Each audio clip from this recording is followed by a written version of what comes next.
Black Mountain Institute. It's one of the best if you know you knows in Las Vegas. I've been a huge fan of their literary and cultural programming for almost 20 years, and I am so excited about their upcoming season. This fall, BMI is bringing incredible writers to Las Vegas, including novelist and photographer Teju Cole on November 19th, and hey, I'm even moderating an event on October 10th with big-time lawyer Stephen Bright. Plus, all events are free. So go visit blackmountaininstitute.org for more info.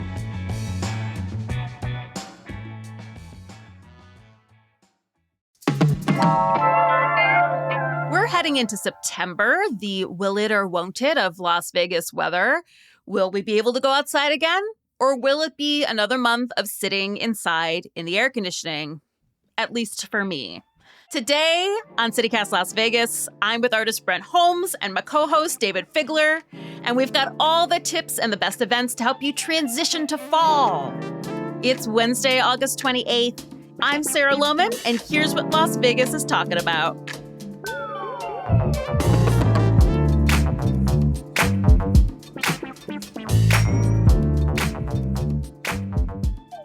David and Brent, fall is undisputedly the best time in Vegas. My question for you is it fall? Slight shout out to spring. Yeah, I consider our falls our second spring. We don't have a fall really, except for maybe like a week in like late October where it's like, no, now cold.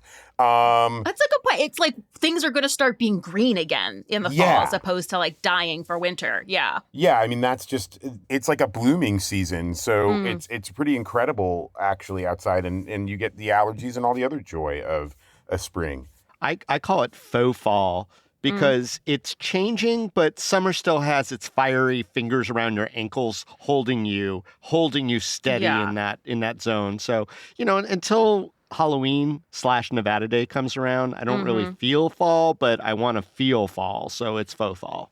I mean, my hottest tip for this transitory time is that COVID is back and better than ever, fellas. Like, according to the news, we're in like the worst outbreak in at least 2 years. It's nice not to fear death any longer, but like COVID is still so miserable, isolating, sick. So all I want to say is like consider masking up in crowded public spaces, and that new COVID booster is going to drop basically any day now. So get out there and get it. All right. Well, other than going out and getting your COVID booster, what else are you doing this month, guys? Okay, so for me, September becomes like this season where you can begin to reconnect with community. Arts and cultures events start ramping up a little bit. It's cool enough to be in the car for long periods of time. You can hit like 3 or 4 spots in a day. It's not like prime time for cool stuff quite yet, but with the temperature fluctuations, you can make it to like a hike at Red Rock or a stroll through a park trail. Yeah. But I think it's really good time for, semi-local road trips, a little reach out of the valley. If you catch it on a good day, you can really take a little hike. So like my number one place I like to go around this time of year is the Mojave Preserve, which is off of Nipton Road, down the I-15 away. It's 1.6 million acres, more Joshua trees than Joshua Tree, California. It's and gorgeous. There's I have friends in Palm Springs, so I pass through there all the time. Yeah, but you see that's the thing. You pass through. Like I'm inviting you to stay, right? Like it's got like lava caves or the lava tube, which is a little bit of off-roading, so you need an all-terrain vehicle or a 4-wheel vehicle for that. I like Kelso Dunes. That one's really easy to access. Yeah, I was going to say, Sarah, you're a fan of Kelso Dunes and the Kelso Station. Just that whole back road into Palm Springs. You can camp out there too, which I recommend. Like you go, like drive down the day before, camp overnight, and then do the dunes first thing in the morning because it is just like exposed. I mean, it is like movie, like dune kind of sandworm vibes out there. But I mean, it's beautiful and you won't get eaten by a sandworm, but it's really an incredible landscape and maybe 90 minutes, maybe 2 hours from Vegas. Yeah, you can do it in a day trip. Yeah, you can totally do a day trip. And I like seeing the trains go by there, too. I like the tracks. There are lots of trains. It's like a model train set, like a little desert model train set, too, which is like adorable for some strange, squirrely part of my brain. So, yeah, I mean, I think if you're getting out, go out to the Mojave Preserve, set up a tent, camp out, or maybe just do, get up early in the morning, come back late in the evening, go out and explore. I've done that. Yeah, the Joshua trees are incredible. And if you are doing more than a day or if you're heading to further points south, like if you're going to Palm Springs, I do really recommend La Copine, which is a restaurant in Flamingo Heights. It's like a brunch lunch place sort of over extended weekends. It's some of the most incredible food I've had in this area. And one person has told me they consider it the best restaurant in the LA area, which is pretty insane. Wow. And it's magical. It's like out there amongst the Joshua trees. It's a really great spot. Figler, what you got?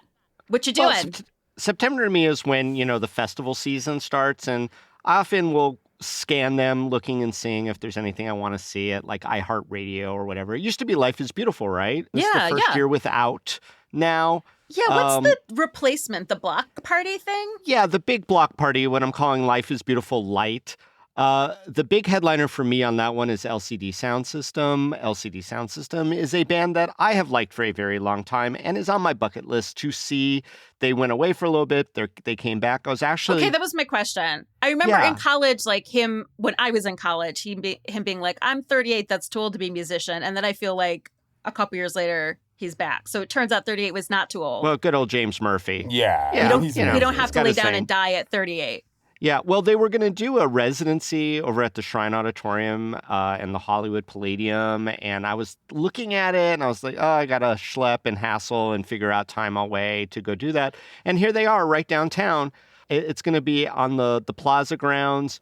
Here's my thing with this. I'm a little catty sometimes when it comes to these things. I mean, Life is Beautiful to me was always the best party. Throw a party like no one's going to audit you.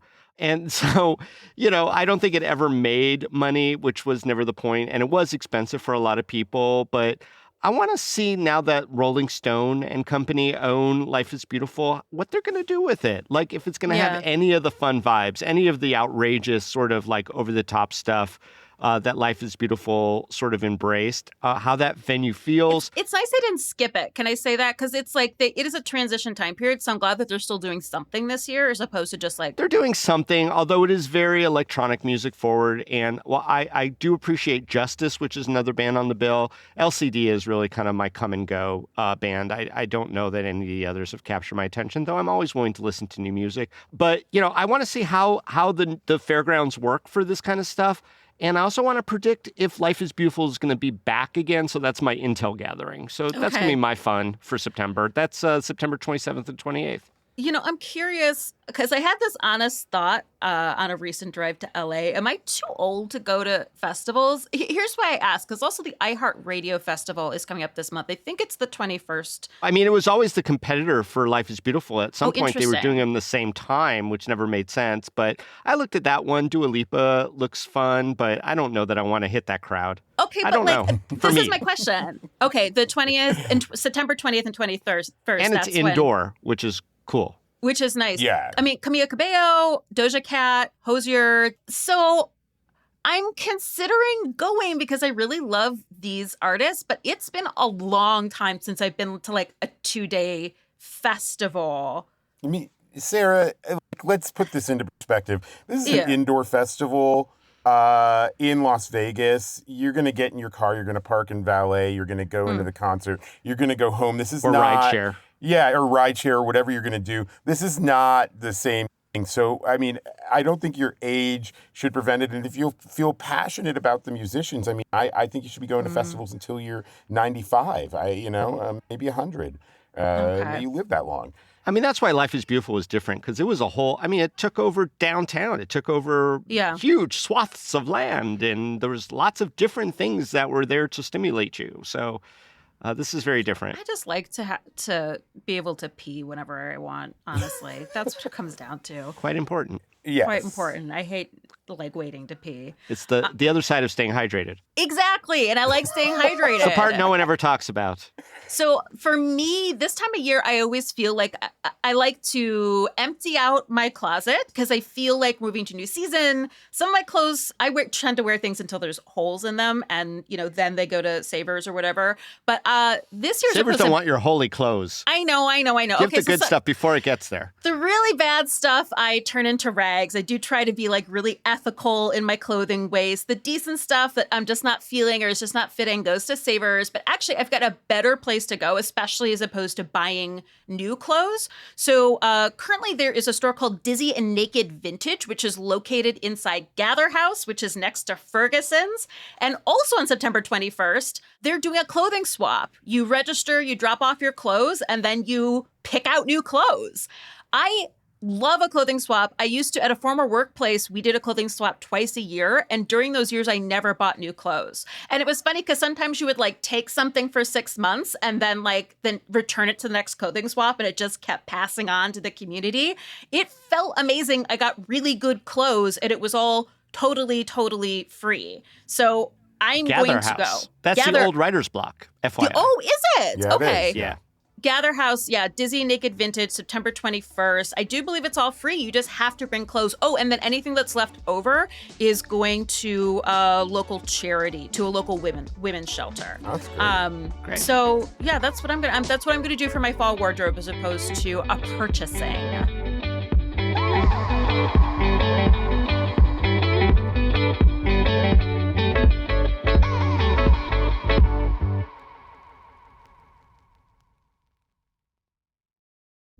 The land down under has never been easier to reach. United Airlines has more flights between the US and Australia than any other US airline, so you can fly nonstop to destinations like Sydney, Melbourne, and Brisbane. Explore dazzling cities, savor the very best of Aussie cuisine, and get up close and personal with the wildlife. Who doesn't want to hold a koala? Go to united.com/Australia to book your adventure. Want to teach your kids financial literacy, but not sure where to start? Greenlight can help. With Greenlight, parents can keep an eye on kids' spending and saving, while kids and teens use a card of their own to build money confidence. As a parent, you can send instant money transfers, set up chores, automate allowance, and more. It's a convenient way to run your household, customized to your family's needs, and the easy way to raise financially smart kids. Get started with Greenlight today and get your first month free at greenlight.com/Spotify. All right. Well, are you hungry? What are we going to eat this month? Always. I mean, it's again, we have this great weather change, and I think it's alfresco time, right? It's alfresco time, baby. This is our new phrase. It's alfresco time. And, you know, we have like a lot of really great patios in Las Vegas. I really like Wira Thai over in Shanghai Plaza because the food and people watching is super fun. I think if you go down to like downtown, Atomic Liquors has the most epic patio in downtown Las Vegas. At the newer space next door. It's so good. The inside is always sort of like overly air conditioned and empty, but that front patio, there's games, there's tables, there's people watching. It's so great in cooler weather. Yeah, and you can have a beverage, have a snack. The food's good, the vibes are high. And then if you're more of an arts / brewery district person, the patio hangs on Rebar Epic. They've been doing events all summer, but now's the time that I'm actually willing to sit there and go for some, open mic poetry. Which they discontinued at Rebar. They did? Yeah. Bring it back. It kind of moved over to Habibi. They went over in the old Three Sheets space in the Arts District. They're doing that Monday nights outside. Ah, see, there you go. I do love that patio. It's like kind of secluded, but it's really big. It's got a lot of like littler spaces within the big space. Rebar is just like you're in the Arts District and like you want to get a drink, just like a beer, you go to Rebar. That's it. Yeah. David, are you enjoying alfresco time? Absolutely. It's veranda time. Yeah. It doesn't. No. Absolutely. I love sitting on the veranda. TikTok patio o'clock. Yeah, TikTok patio o'clock. I love being outside-ish. I need my covering, so I want my veranda. So I have some non-Arts District picks that I'm going to be hitting up. First off, maybe it's obvious, but I'm not going to sleep on it. Springs Preserve, all day long. Yes. Oh, yeah. The Yes. cafe is so good. Well, that's the thing too, right? You could plot out a whole day at Springs Preserve, and you could go on their website and you could break it down. If you're going to be there 1 or 2 hours, you're going to be there a half day, you're going to be there a full day. They have a program for you. I just like going out to that patio to have whatever food's available, because honestly, it's been a bunch of different vendors over the years. Awesome. It was Spago, Coffee. Culinary Institute. Now it's the Great Bronze Cafe. I'm a big fan of Bronze Cafe. Food is I so think they good do there. some great work, especially with vegetarian dishes. Yeah, agree. They're very smart with the way they present food, and will be a fan for a while. Always solid. Can I say about that patio? It's like underrated spot for sphere viewing. Like you get such a cool view of this sphere. Oh yeah, you got that east side view. So if I am going to buy a general admission, which I do on occasions, you could go to the cafe without having to go into the rest of Springs Preserve. Yes, There is a dedicated entrance. But I like going and walking around the gift shop. There's always some cute stuff there. I always stop at the Secret House of the Future. I don't What? know that. Where's the secret? Yeah, see, that's like my little hipper tip. It never gets old. It inspires me to figure out what can be in my own backyard or hidden ranch in the middle of nowhere someday. We don't talk enough about the Desert Soul solar-powered home that has been there for over a decade. It was something that was part of a UNLV design competition, and it found a permanent home in Springs Preserve, and you get to walk around and stuff. I mean, it's modest, but it's also very clever in the way that it's designed. I think you should go take a look at that. I mean, some people like the Boomtown, the old throwbacky part of it. Sure. I do. I love It's quaint. It's quaint. It's not my bag. I love walking through the solar-powered house. It's my favorite. Also, this month, they're doing a garden party. It's all part of Latino Conservation Week, which is on the 14th. It includes a trail cleanup if you want to do. But the garden party, especially you're more than a novice, Sarah, but you're still getting accustomed to gardening the environment. here. Yeah. And so it's a couple of hours of super duper good tips about what to plant, Really? about how to maintain it, about the climate and culture. You have to pre-register for it, but it's part of the price of admission. So if you go on the 14th of September, make sure you check out the garden party. Go online now and register for that. It's limited participation, but it's really awesome. Well, first of all, I also just want to say, too, I took a great gardening class from Desert Secret Garden on Instagram. She's on the north side somewhere, but that was really informative, too. Okay, have either of you been to Palette, the new Arts District spot yet? No. Oh, you got to. You got to You go. been in there? Yes. Okay, I'll tell you why. It's like newish. It's 3 months, but they also just got their patio license. So it's going to be al fresco time for them soon. Okay, food is really good. Chef is Sterling Buckley. He was on the Strip at one of the Celebrity Chef restaurants. I can't remember which one, but then he was at Honey and Salt. And he's got his own place now, and he is so passionate and so cool and so thoughtful about his food. I had these bao, and the bun was made from cornmeal, and it had both the texture of classic steamed bao and a little of the chew of cornmeal and the flavor of cornmeal. It blew my mind. See, I heard it's too much of a mishmash of different ideas, and the decor the same. That's fair. You know what? I actually would say that's fair because there were some pretty intense cocktail presentations that I do think could have been simplified. However, the cocktails still tasted amazing and the food tasted incredible. And I'm itching for a new arts district spot. We have our Esther's, we have our Main Street. I will never leave you, Kim Owens. Don't worry. It's exciting to have something new there. Well, you also have your Fin and Feather. You also have the Able Biker Craft Kitchen in there. There's lots of foodie spots. But wait. Makers and Finders. But wait. Here's why I went there, because they also have the very first cookbook lending library in the country. It's called very cool. Yeah, I know. It's called Nice Okay. Nice Bite. They're starting here, but the next spaces they're moving to, they're talking about community centers. They want to move this out into the neighborhoods, not just art district elites. David good for Figler.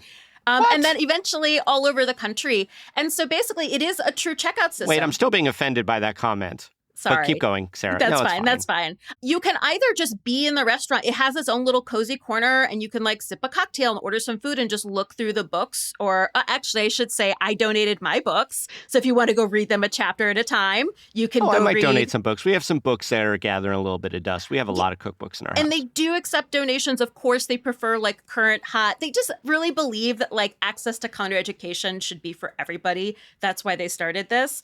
And yeah, it's a QR code. notes. So like if you decide that maybe you've read the first chapter of my book, Endangered Eating, and you want to take it home and continue, you can check it out with your phone, take it home with you, bring it back when you're done. And they have over 100 cookbooks already. And I've already noticed that like chefs from all over the country are sending in their books to be a part of this. So I think it's something that's going to rapidly expand, but the very first one is in palate. And if that's not a reason to like stop in there and have some bao and a cocktail, I don't know what is.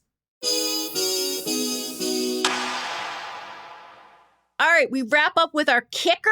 Our kickers, our do not miss event of the month. David, what are you not missing this month? I'm going to stay on food and festivals and go with the Greek Food Festival. Ooh. Yeah, this is its 51st year. Oh, wow. Wow. Yeah, no, it goes back to the day. You know, when I was a kid, it used to be at the convention center area of the Sahara Hotel. It did move to St. John's Orthodox Church and became more, I'm going to say family friendly, but there's still a party vibe there late at night. That's when cool. the Greek dancing goes from the cute little garbed festival kids to, you know, Uncle Uzo coming in to smash on the dance floor. So Yeah. you could have a lot of fun at the Greek Food Festival, and it is kind of a tradition. I do have some tips, though. You could pre-buy the coupon book. It's $25, and that includes the $10 admission, plus you get $21 worth of food vouchers. Oh, nice. And trust me, you will use it all. There are a handful of vendors. They always say, oh, it's all our grandmamas making food in the back. I'll accept that as true. You know, I love the chicken souvlaki, and the combo plates are usually key, but I don't ever, you know, miss out on like getting some baklava cheesecake. They don't usually serve stuff in individual. That was my recollection there. You can't just get like a little piece of this or that or a little brown cookie. So you have to have friends with you who also have sweet teeth. They do tours of that beautiful church that they have there. You can do those till 7:30, and that's worth it. You know, whether you're a religious person or not, it's for Vegas especially, it's a pretty cool churchy building. Parking, on the other hand, is crap. They want you to park, you know, find a spot along Hacienda. They do have a little shuttle that goes back and forth to the bus stops, but I'm going to tell you, this is a total rideshare event, especially if you're going to be doing Uzo. You know? Ooh, okay, that's fair. I hate parking anyway. And also, if you have proof of that you took a rideshare there, they'll give you $2 vendor bucks. Hey-o. So that's really cool. And then there's also like crafts and stuff. That Greek Food Festival runs over the weekend, September 27th, 28th, and 29th. Cool. That's like right after the San Gennaro Festival too. Ooh, is that where you're going? No, that's not my kicker. But if we're doing food festivals, the San Gennaro Fest goes September 18th to the 22nd at the M Resort. Also goes way back. It's ancient. It's Italian. It's $15 a head. May I recommend to you the grilled bell peppers, onions, and sausage is a taste that you can't find. It's just a thing for me. And a lot of crooners. Oh yeah, it's They so have a much history of crooning. lot of So much crooning. crooning. September 18th through 22nd for San Gennaro. But that's not your kicker. That's not my kicker. My kicker, all right, there's one. You only got a couple of days to get this to work out for you. It's actually happened in August, but Nas is playing live at the Wynn with the Las Vegas Philharmonic Orchestra. Whoa. That's right. Like, yeah, I mean, hip hop legend, classically trained musicians. I don't even know what that sounds like. I don't even know what that feels like, but it feels like such an endorsement, so transcendental for like a feather in the cap of 50 years of hip hop. This guy is headlining one of the most major resorts in the city. Cool. He's going to be playing the hits.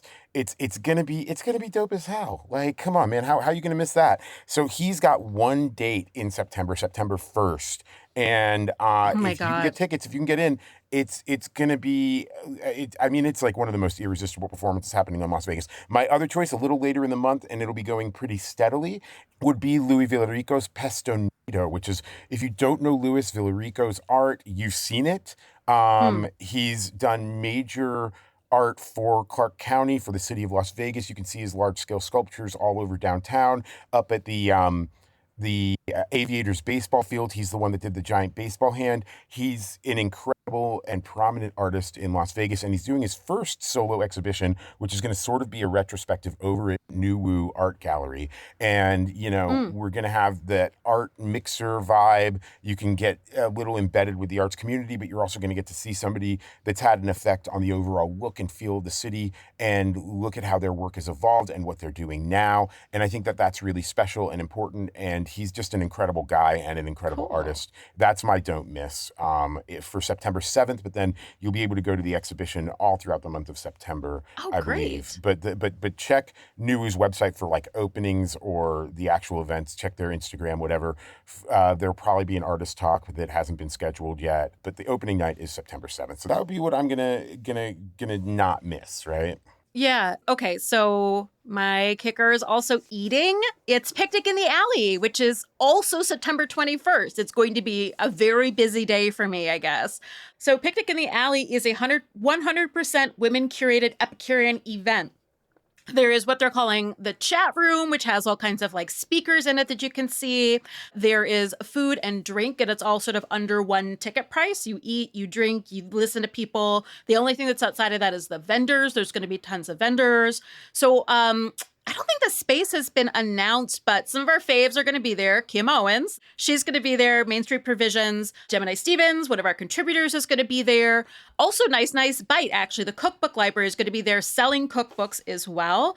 A couple tips that Gemini gave me for this year is she says to do not miss Masa Zul, amazing Mexican dishes. And she says the best tortillas in town, in her We had a whole opinion. episode about those tortillas. Oh, look it up, everybody. I do remember that one. It was before my time, but I mean, a good tortilla just makes the taco. Wouldn't you agree, Brent? Absolutely. Like your September 21st, I first of all know exactly how to stalk you now. So thank you, Sarah.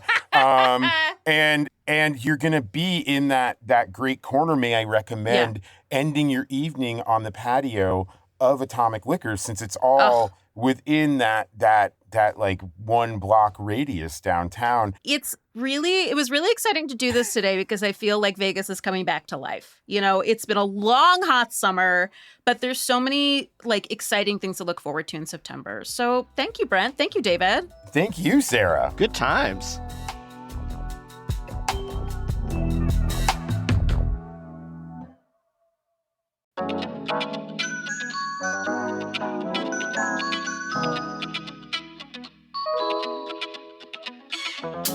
That's all for today here on CityCast Las Vegas. If you enjoyed this show, share it with a friend and make a plan for your month of September. You should also rate our show, please, and leave us a review. And also subscribe to our morning newsletter, Hey Las Vegas. Hey Las Vegas has event listings in it for every single day of September. And we'll be back tomorrow morning with more news from around the city. Take care.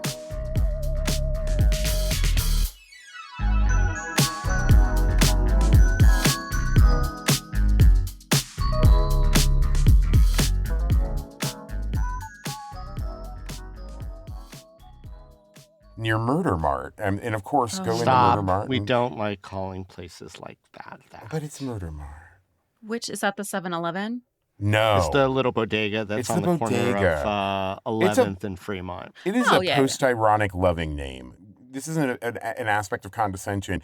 It's a love for that market and that it's outlasted Tony Hsieh's life and all of the gentrification possible. It will They also have outlive a all good of deli us. counter there where you They can get a do. decent sandwich. Yeah,